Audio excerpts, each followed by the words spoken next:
Oui, Monsieur le Président et chers collègues, nous nous réjouissons que ce genre de structure permette de démultiplier l'action de la région sur le développement économique, puisque d'ailleurs c'est sa première mission, sans la loi NOTRe. Nous avons deux ou trois questions que nous nous posons. La première, ça concerne par exemple NACO, qui est mis en exergue dans le document fort bien fait. Et effectivement, les critères ESG sont pris en compte. C'est très bien que NACO soit géré par M Capital, qui fait partie de l'association B Corp, donc, qui est une garantie éthique. En revanche, la question qu'on se pose, c'est il y a une cascade d'entreprises et d'entreprises donc qui donnent des fonds, et jusqu'où va notre niveau de contrôle? Parce qu'en fait, qu'il y a une société de financement qui est financée par NACO comme Nice Développement ou Carabas, comment fait-on pour vérifier qu'eux-mêmes respectent le type d'engagement éthique qui a été pris par NACO? Ça, c'est la première question. On a une deuxième remarque.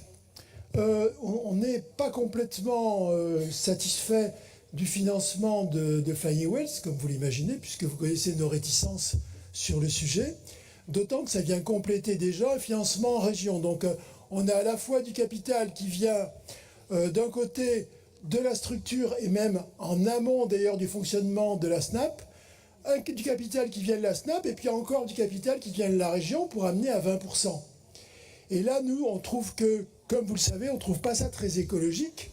Alors, effectivement, comme vous allez sûrement me répondre, et je ne pourrai pas répondre, donc il faut que je fasse quelques prolapses, en quelque sorte, en disant, Monsieur le Président, les ballons, c'est pas écologique. Vous avez dit lors d'une commission permanente en mai que vous vouliez remplacer des milliers de camions par des milliers de dirigeables.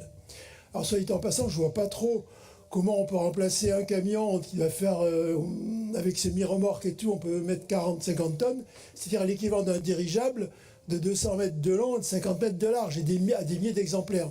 C'est pas écologique pour plusieurs raisons. La première, c'est que des milliers de dirigeables demanderaient des milliers de hangars, et dans ce cas-là, on aurait une artificialisation des sols pour les construire et pour les maintenir qui serait équivalente à l'emprise du projet GPSO, qui quand même bouffe un paquet d'hectares. Deuxième remarque qui montre que c'est pas du tout écologique, c'est que, vu le volume, quand vous prenez un ballon du style Flying Wells, vous avez en gros 50 000 mètres cubes d'hélium. Vous multipliez ça par des milliers de dirigeables, on se rend compte que les capacités sont colossales, et contrairement à ce que vous dites, l'hélium, c'est pas du tout une activité qui est écologique, parce que il faut savoir que l'hélium, il n'est extrait qu'en même temps que le gaz fossile. C'est la raison pour laquelle d'ailleurs les plus gros producteurs sont les USA, l'Algérie, le Qatar. Et si vous regardez les rapports du Shift Project, ils montrent bien, qu'il y a des pénuries possibles d'hélium. D'ailleurs, le CERN a failli ne pas fonctionner par manque d'hélium. Et deuxième aspect, l'extraction d'hélium est liée aux activités polluantes de gaz et d'extraction de gaz. Donc c'était une remarque sur la prétendue côté écologique de l'hélium. Ceci étant, il y a une troisième remarque qu'on peut faire, et là qui est assez grave, et ce qui est intéressant, c'est que M. Benayoun l'a souligné dans son rapport. C'est qu'en fait, il y a des comités tout à fait sérieux et professionnels qui arbitrent pour des raisons financières.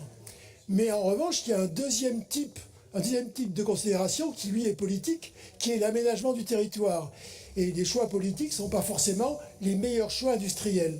Or, vous le savez, et on le vit en Limousin, le problème que nous avons, c'est qu'il y a une telle distorsion entre les régions que, par exemple, dans le portefeuille de SNAP, vous avez 20 000 emplois, près de 20 000 emplois en Gironde, et vous avez un peu plus de 20 en Creuse. Vous vous rendez compte, on est dans un rapport de 1 à 1000.